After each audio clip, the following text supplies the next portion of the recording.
Hi, this is Beljan here.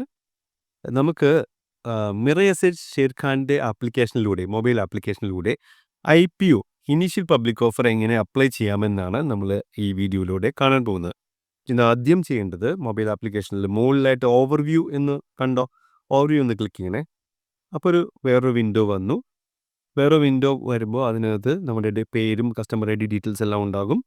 അതിന് താഴെ ഇക്വിറ്റി/IPO അവിടെ ഒന്ന് ക്ലിക്ക് ചെയ്ത് കഴിഞ്ഞാൽ ഏറ്റവും താഴെ IPO/OFS/ബോണ്ട് അതിനൊന്ന് ക്ലിക്ക് ചെയ്ത് കഴിഞ്ഞാൽ ഇപ്പോൾ ഉള്ള കറണ്ട് ആയിട്ടുള്ള IPO എല്ലാം തന്നെ ഇവിടെ ക്ലിയർ ആയിട്ട് മെൻഷൻ ചെയ്യും.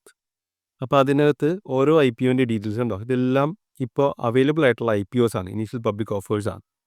ഇതിൽ സ്റ്റാർട്ട് ഡേറ്റ് ഉണ്ടാകും, എൻഡ് ഡേറ്റ് ഉണ്ടാകും, എത്രയാണ് മിനിമം ലോട്ട്, ഒരു ലോട്ടിൽ എത്ര നമ്പർ ഓഫ് ഷെയർസ് ആണ് വാങ്ങിക്കേണ്ടത്, അതാണ് മിനിമം ലോട്ട് അവിടെ കാണിച്ചിട്ടുണ്ടാവും.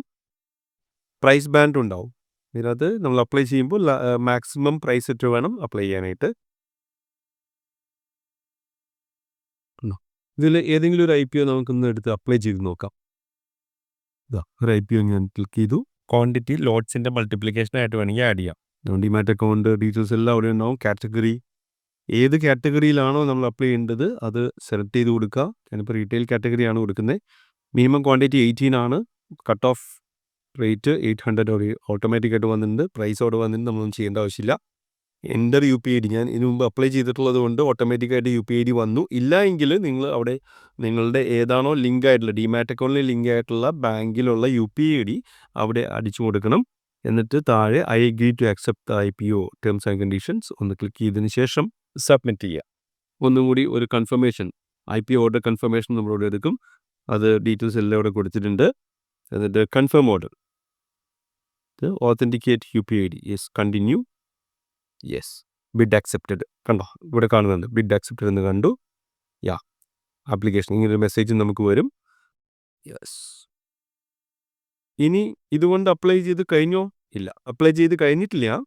ഇനി എന്ത് ചെയ്യണമെന്ന് വെച്ച് കഴിഞ്ഞാൽ UPID ഏത് ആപ്ലിക്കേഷനാണോ, അതായത് ഞാനിപ്പോൾ ബാങ്കിൻ്റെ ആണ് കൊടുത്തിരിക്കുന്നത്, ICICI ബാങ്കിൻ്റെ ആപ്ലിക്കേഷനാണ് കൊടുത്തിട്ടുള്ളത്, അതിൽ കയറി അത് അക്സെപ്റ്റ് ചെയ്യണം. അപ്പോൾ ഏത് UPID കൊടുത്താലും ആ UPID അക്സെപ്റ്റ് ചെയ്യണം. നമ്മളിപ്പോൾ അപ്ലൈ ചെയ്തുകൊണ്ട് ജസ്റ്റ് ഇങ്ങനെ അപ്ലൈ ചെയ്തുകൊണ്ട് മാത്രം കാര്യമില്ല. UPID എവിടെയാണോ ഉള്ളത് അവിടെ പോയിട്ട് ഓതറൈസ് ചെയ്യണം. എന്നാൽ മാത്രമേ ഈ process IPO application process complete ആവുകയുള്ളൂ. IPO അലോക്കേഷൻ ആയാൽ മാത്രമേ ബാങ്ക് അക്കൗണ്ടിൽ നിന്ന് ഈ എമൗണ്ട് ഡെബിറ്റ് ആവുകയുള്ളൂ. അതുവരെ ബാങ്ക് അക്കൗണ്ടിൽ തന്നെ ഈ എമൗണ്ട് ഫ്രീസ് ആയിരിക്കും. എല്ലാവർക്കും ഉപകാരപ്രദമായി വരുന്നു. സബ്സ്ക്രൈബ് ചെയ്യാത്തവർ എത്രയും പെട്ടെന്ന് സബ്സ്ക്രൈബ് ചെയ്തോളൂ. അപ്പോൾ ഇതുപോലുള്ള വീഡിയോയുമായി ഇനിയും കാണാം. Thank you. Investment in securities market are subject to market risks. Read all the related documents carefully before investing.